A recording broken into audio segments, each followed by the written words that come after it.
What is up, everybody, and welcome back to another video. In today's video, we are going to be talking about the Detroit Lions, of course. And today we're asking the question to ourselves, are the Lions legit? Are they a legit playoff contender? Let's get it started. You know, I got to shout out DoseOfDion, man, because it was actually the first time I went live on YouTube. And, you know, guys don't know DoseOfDion. He put out a lot of good content for the Detroit Lions. Welcome everybody to a video. Glad you guys are here. And yes, my throat does hurt, so I'm going to be a little bit quieter today. It just hurts to yell. And right now, it's from yesterday. I know it is for sure. I kind of lost my voice a little bit. It hurts a little bit, so I'm going to be keeping it more on the down low. Even though I'm still excited, you may not be able to hear it. You know I'm excited, okay? I'm still excited after yesterday's win. Now, I do want to make a couple of announcements before we get into today's video. First off, yes, we will be doing tons of film videos. We're going to be taking a look at the difference between the Lions before and after the bye week because it seems like a huge difference. We have a lot of things to look at on film. Matthew Stafford's game, you know, what the defense did well. And then, obviously, you know, during the week, we'll get back into the film. We'll start focusing on the Indianapolis Colts and everything like that. So, we have the film that's going to be coming up. We have a lot of things that we're going to be looking at. I just don't have the film yet, okay? NFL Game Pass just hasn't put it out yet. Sometimes they put it out Monday night, sometimes Tuesday. So when I get it, you know, we'll look at it. Also, we do have a report card video coming out. I can watch the game, but I can't show you the All-22 because if I show you the regular game, it's copyrighted. The All-22, I kind of wait for that to come out. That way I can do that video for you guys. So those will come, but I think we'll start off with this video first. Just keep in mind, guys, we have a lot of videos to come, but I do want to start off with this video. And I want to ask ourselves the question, are the Lions a legit team? Now, I know this question is going to be answered the next 10 weeks, and that's obviously great, right? We get 10 weeks to see whether or not this team is legit. There's no bye week. It's just go out there and play 10 straight games. Are you a legit team? The Lions now have the opportunity to prove that to the rest of the league and to themselves whether or not they are. It's awesome to have the opportunity as a fan to just know that your team has that chance to do it, right? You're not in a situation where it's like, oh, great, we're 1-5. All right, the season's already over. This is terrible. The Lions at least have the opportunity to go prove whether or not they're legit or not. And I know everybody's going to have different opinions on this, and that's great. I have no problem with that. I'm going to make out some points here, just talk about a little bit what the Lions have done so far, maybe where they're trending as a team, maybe reasons for optimism, or maybe even reasons to look at this and say that, hey, maybe they're not as legit. But again, we'll see in the next 10 games, but we obviously can look ahead because we're not the team playing, right? The Lions are always hopping into next week. When it's Monday, right, they're focused on the next game. Not us. We're fans. We don't need to do that. We can go back and look at the last couple games, and then Wednesday we'll dive into the Colts. But we can enjoy our time. We can look ahead a little bit because we're not playing, right? We're just on the outside looking in and having fun with it. So in this video, we're going to be asking that question, are the Lions legit? So what I want to do is take a look at the Lions schedule so far. Okay, let's just dive into this. Just a quick little recap of the Lions' first 6 games of the season. So week 1, you are starting at home. You're playing the Chicago Bears. You don't know what the Bears are going to look like this year. No one knows what anybody's going to look like, right? Weird offseason. You know, it's just like no practice, no preseason. And all of a sudden, here we go. We're facing a divisional team week 1. And the Lions, through the first 3 quarters, lead 6-23. We're looking good. It's like, dang, man, this defense is looking really solid. Mr. Trubisky's not having his best day, but we're looking pretty solid. And then all of a sudden, the fourth quarter comes around, and injury bug strikes, and it strikes hard. We came into this game knowing that Okuda was not going to be out there, but then it just hits us. It hits us like, you know, a lightning bolt. Desmond Trufant out, Justin Coleman out, and we've only seen Trufant once since then. He's still out, and Justin Coleman hasn't been back since then. So you get hit hard with injuries in this game. You already come in missing Jeffrey Okuda, so now you ask Tony McRae to step in. And let's just say that did not work very well. Pretty much gave every single pass up that was thrown his way. It just didn't work well for the Detroit Lions. The dude was getting burned all over the field. We made a turnover offensively. And even with all that ugliness, we still had the opportunity to go win the football game off of a drop pass. If we catch that pass, which he didn't get touched, the Lions beat the Chicago Bears. And as ugly as it may have been, a win is a win in the National Football League because at the end of the day, no one really cares unless your record looks good. I mean, that's all that matters. You know, when they decide to get playoffs, it's not, well, you guys kept this one close. It's nope. What is your record? This ain't college football, man. What's your record? What's your wins? What's your losses? And unfortunately for the Lions, they came out short based on a drop pass. There was a lot more to that. I'm not mad at Swift. I'm over it. I'm completely good with it. Swift has been incredible so far. Since then, he has been awesome. I love DeAndre Swift. And sometimes that happens. It happens to everybody. It was just unfortunate when it happened, but it is what it is. The great thing is that the Lions have at least redeemed themselves enough to give them an opportunity. So week 1 goes like that. Now we're looking at this Bears team and saying, dang, this team's 5-1. And while I still don't completely buy into the Bears hype, and I'm really curious to see how they play these next couple of games, the fact is they're 5-1. And we're thinking to ourselves as fans, man, That doesn't look like a bad loss at all. In fact, that would look like a great win if we could somehow have it, but we don't. The good thing is we play them twice, and we have an opportunity to get some revenge about 5-6 weeks from now. Then in week 2, you travel to Green Bay. So your first away game, you're playing the Packers. You're looking for a little bit of revenge after, the year before, Monday Night Football, which, was just terrible. It was just terrible officiating. And this game, if you look simply at the score, you're going to say to yourself, wow, 42-21. That is not good. 42-21, that's not good. Lions got blown out. But if you watch the game, you know that this game could have been much closer. It was just a lot of self-inflicted wounds. It was just a lot of dumb mistakes that allowed this game to get out of hand. I'm not saying the Lions would have won, but it didn't have to be like that. It didn't have to be 42-21. We allow a couple of scores before half. We get a holding call that gives them opportunity to score. Then the very first play of the half, they score on like a 75-plus yard run. And it's like all of a sudden we're down by 10. We play in the Packers' hands and the game's basically over. That's what happens. It's like, what in the world just went wrong in this game? So I think the score looks a lot worse than it really was. And I want to make this point. I know everybody says, hey, you are your record says you are. And the reason people say that is because when the season's said and over with, when you look at the, who gets in the playoffs, that's all it is about. It's about the record. But when it comes to playing teams in the regular season, I don't agree with that. The reason I don't agree with that is because there's certain teams with a worse record than better teams that you don't want to play. There's certain teams that don't have a great record that's like, oh snap, I don't really want to play that team. I'd rather play that team, even though they have a better record. Like for example, the Falcons this week, right? Yesterday, the Falcons. I was kind of a little bit worried about the Falcons because while their record didn't look great, and while on paper it was like, man, this team's 1-5, they're not good. They had a new head coach. They just came off a win.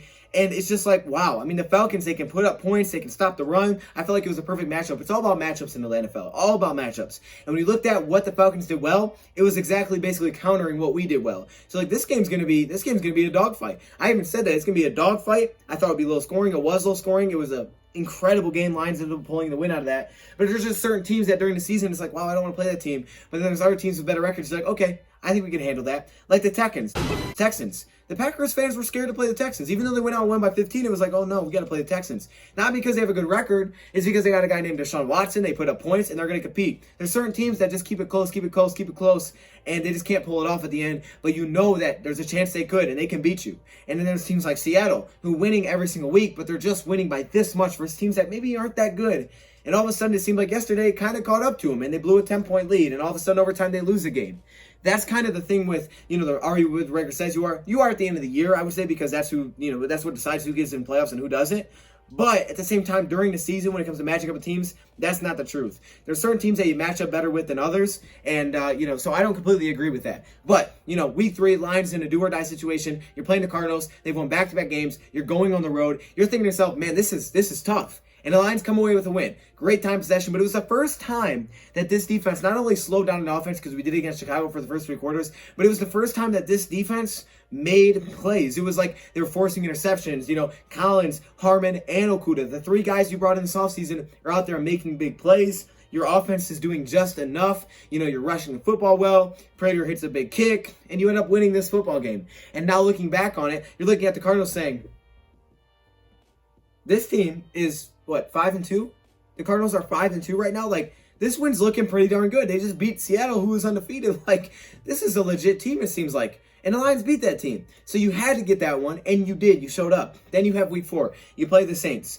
And look, this Saints game, we lost by 6. This is one of those games where it felt like it was worse than the Packers game, to be honest with you. Because in the Saints game, we couldn't stop them. For a quarter and a half, the second quarter, midway through the third quarter, we couldn't stop anything. We gave up 5 straight touchdown drives. 21-0 second quarter drought. Somehow, some way, you find yourself within 6, and you're on a third down play defensively, where if you can get off the field, you give Stafford the ball back with over a minute to go, kind of like what we saw, yesterday.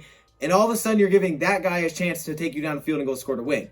And the way that Stafford was playing late, it seemed like, well, maybe there's a chance here. And in the fourth quarter, the defense started to click. It was like, where was this all game? The consistency was then our problem, because it looked like, hey, Lions can have a chance if Stafford gets it. Fortunately, we just didn't get the opportunity there. So we didn't get the opportunity again. Now all of a sudden, Lions are 1-3. And, this easiest thing is just look at the record and say, okay, 1-3. But the thing with the Lions is that through those 4 games, they had 3 really tough losses and a huge win over Arizona. And, it was just like, okay, it doesn't seem as bad as the record says. Like, I just didn't feel that way. And that's why I made a video after the Lions were 1-3 saying, hey, don't be surprised if the Lions turn it around. And the reason I said that was based on facts of what we've seen so far. Was like, hey, look, I know the Lions are 1-3, but doesn't seem as bad as 1-3. They don't seem like a 1-3 team right now. It just seems like they've been very unlucky because honestly, if we were just 2-2, the whole outlook from the fan base would have been different because it just feels better than 1-3. It just feels way better, especially if you win on opening week.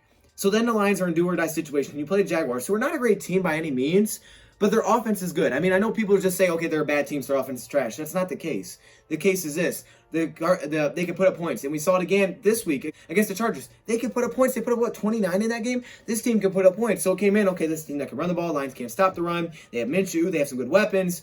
This could be a game that's pretty competitive, but the Lions have to win to save Patricia's job, and if you're going to be a competitor, you win this football game. And the Lions go on the road, and they control it from the opening, I was about to say the opening tip, but this ain't basketball, from the opening kickoff, and they control it throughout. And the defense, once again, shows up. And it's like, wow, where did this defense come from? You came off a bye week, and they were just ready to go. I mean, this defense just looked different. Again, we'll dive more into that in film to see what really the difference is here. But it looked different. I mean, it looked really good. Lions win by 18. We didn't just beat this team we were supposed to beat convincingly. Like, this was a team that we went out there, and we went out, and it was never in question whether or not the Lions were going to win this game. When's the last time we beat a team by 3 scores? Like, it felt great. It felt really good. But last week, you played the Falcons. Falcons are going to be a team that's going to compete. I thought it was going to be a dogfight. It was. And the Lions are in a position, down 6, the minute left. They score. They shouldn't have scored, but they scored. They give us an opportunity. And people will say that play's lucky. I think that's a little lucky that he did fall in. But it's not luck that you go down the field and score a touchdown because I've seen Stafford do it 30 times. So it's not luck. But what also happened here is that the same thing that happened against Chicago. If Swift catches that, we're going to have a whole different outlook. So the Lions could technically, yes, they could be 4-2. They could also be 2-4. But at the end of the day, they're 3-3. So it's not luck because, look, the difference is that one play is a huge difference. I mean, one play can decide whether or not you're a playoff team. Think about that. One play could make that decision at the end of the year, whether or not your team makes the playoffs. It's that crazy that one play can make that big of a difference. So in the National Football League, sometimes it's ugly, and sometimes, like Seattle, you don't beat every team the way that you would think the team would beat them if they're good, but you just find a way. You just got to find a way to pull it out. And finally, the Lions, since, after the first 2 weeks season, seem to be just finding that way. Aside from the Saints game, they just seem to be finding a way. And they found a way yesterday in insane fashion, which was just super, super fun to watch. There's no better feeling than that. And now the Lions are 3-3. And you have your next, 6 games coming up to really prove how legit you are. And your final 4 are against pretty much all playoff contenders aside from the Vikings. So you have an opportunity now in your next 10, and the Lions are going to show all of us whether or not they're legit. But in your next 6, you play the Colts, who are 4-2 at home. Then you go on the road to face the Vikings. Then you're back at home to face Washington. Then you're on the road to face the Panthers. Then you're home to face the Texans. Then you're on the road to face the Bears. And you look at that and you say, okay, well, hold up. The Texans should be easy. Washington should be win. Vikings should be win. But I look at that and say, okay, look, the Texans, a little concerning because I know what they can do. We'll see what the record is by then. Maybe they put in a backup quarterback or something. I feel like more confident that we can beat the Bears and the Texans to a point, right? It's like the records, you don't try to get too caught on that. That's why it's hard to look ahead. But still, the Lions now have an opportunity sitting at 3-3 where it's like, oh, snap. They control their own destiny. Like, that's all you can ask for is the opportunity to control your outcome. The Lions have the opportunity to control how this season goes. And we heard Duron Harmon say, yes, we're 1-3 now, but over the course of the season, 3 losses is not a lot. And J-Ron Kurz goes on Twitter, says 6-3. Lions have won their last 2, back-to-back. It seems like it's difficult to string together wins. Last time we strung together wins, like a big streak, was 2016, and we were a playoff team. We want to see that again from the Detroit Lions. And again, they have the opportunity to do it, and we knew with 2 games that you should win, it was a great way to get back at it, and that's what they did.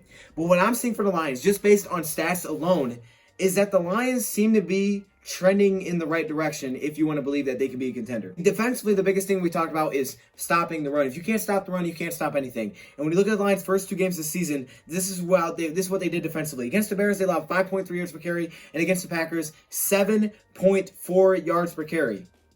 Those were well above both teams' averages. The Bears are only rushing for 3.9 yards per carry. We gave up over 5. The Packers are only rushing for 4.7. We gave up basically 7.5. But since that game, this run defense has been better than what the team's averaging on the year. The Cardinals, 4 yards per carry. The Saints, 3.9 yards per carry. The Jaguars, 2.8 yards per carry. And last week, the Falcons, 2.5. Every team was averaging more yards per carry in our last 4 games than what we allowed. A team that through 2 weeks were saying this is the worst run defense in the league. And all of a sudden, it's like, wait, this run defense has seemingly come alive. And since the bye week, 2.8 and 2.5 yards per carry is what you're allowing. Against teams in the Jaguars who run the ball well, they're averaging 4.5 on the season.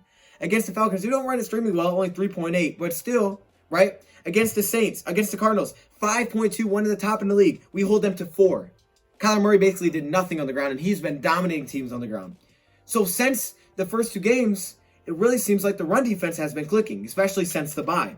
And now let's take a look at Matthew Stafford. No Kenny Golladay through week 1 or week 2. Since Kenny Golladay has been here, think about this. The Lions are 3-1 with Kenny Golladay. Think about that. We're 3-1 with Kenny G back. And if you look at Matthew Stafford statistically, everybody's saying earlier in the year, oh, there's something wrong with Stafford. He's not the same. He's not accurate. Last game, though, against the Falcons, he clearly played his best game. Not even because of the final drive. Just the entire game, the guy was just so accurate. We know the Lions want to keep everything balanced, which, if it does become playoff time and it does become cold, it's important that you can have a run game. So I know what they're trying to do there. They want to be a balanced team. They want to take pressure off of Stafford. But at the end of the day, sometimes, like I said, you just need that guy to take over, and he did. And if you look at Stafford in his last 4 games statistically, all right, I know it's a whole season, but I'm just saying this. With Kenny Golladay, all right, in the last 4 games, once since the Lions have really picked it up because they're 3-1 in their last 4 games, and they're all road wins. Think about that for a second. Matthew Stafford's doing this, completing 64% of his passes.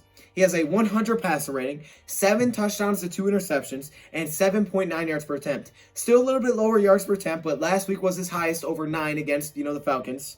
And if you compare those to last year's stats through his first 8 games, it's the same completion percentage. It's a little bit lower yards per attempt.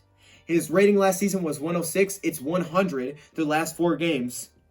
And he had 19 touchdowns and 5 interceptions. Through Stafford's last 4, 7 touchdowns and 2 interceptions. They're rushing the ball more this year, and that's why some of his stats are a little bit lower. But the thing is, Stafford, in the last 4 weeks, has been Matthew Stafford again. And it seems like to be that more consistent, the more accurate, the more clicking. And since Golladay has returned, this offense is different and better with him. So what I'm saying is, if you're talking about whether or not the Lions are legitimate playoff contenders, we're going to see in the next 10 weeks. But I would say if by trends, the Lions are really trending in the right direction here. Your guys pulled together. They found a way, as ugly as it may be, to find a way to win. Yes, Stafford had heroics, but it was everybody. It was the offensive line protecting. It was receivers making the grabs when they had to. It was TJ Hockenson falling down, making a touchdown grab. It was getting up the spike. It was not having dumb penalties that backed you up, except for the unsportsmanlike conduct because, our guy took his helmet off. But they came together and they closed it out. And that's been kind of the problem, right? A lot of people have questions, right? Is this team gelling? Are they really buying into what Patricia is saying, right? Is this team really playing together?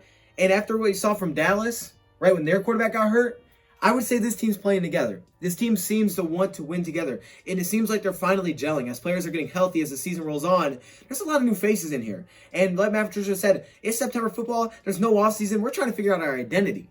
And as the season goes on, it seems like the Lions maybe gelling together a little bit. And they're starting to get stickier, and they're starting to get closer to each other.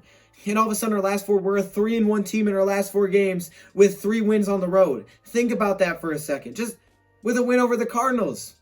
And now in your next 10, you have an opportunity. You have given yourself a chance. That's all you can ask for. What Stafford said in the last drive, all you can ask for is a chance to go out there and control your own destiny. And now in the last 10 games, the Lions have that opportunity without that immediate pressure of do or die because you were able to beat the teams you were supposed to. How often have the Lions beat the teams they were supposed to beat?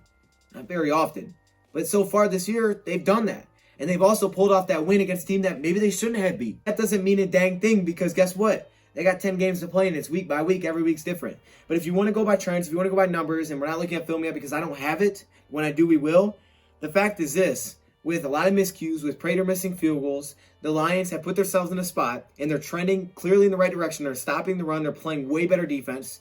All right, the Falcons are going out there scoring 27 a game. We give up 21. Sure, some long drives. We're forcing turnovers. We're finding a way to stop running quarterbacks. The Lions' defense just looks better. And offensively with Golladay, it just looks night and day better. It's not even comparable. So, my point is here, is that Stafford is different. Stafford is better now. The defense has improved. The Lions, are they legit? We'll find out. That's a question we're all going to find out together. But they're trending in the right direction. And there's reason to believe that this team can prove themselves. And to everybody else, they're a legit contender. And just imagine if we were in the NFC East. We'd be first right now. Wow. Unfortunately, we're in the NFC North. So we got to go out there and beat some good teams. But hey, that's how you want it. You want it like that, right? Don't you want to go beat the best? To be the best, you got to beat the best. So we have the opportunity to do that. We got to play the Packers again. We get to play the Bears again. We get to play the Vikings twice. So now we get to go out there and prove ourselves. We get to go out there and prove ourselves when we come back. When we come back stronger. Is this a team that other teams in the NFL really want to play? right now, Patricia. I know people don't like him.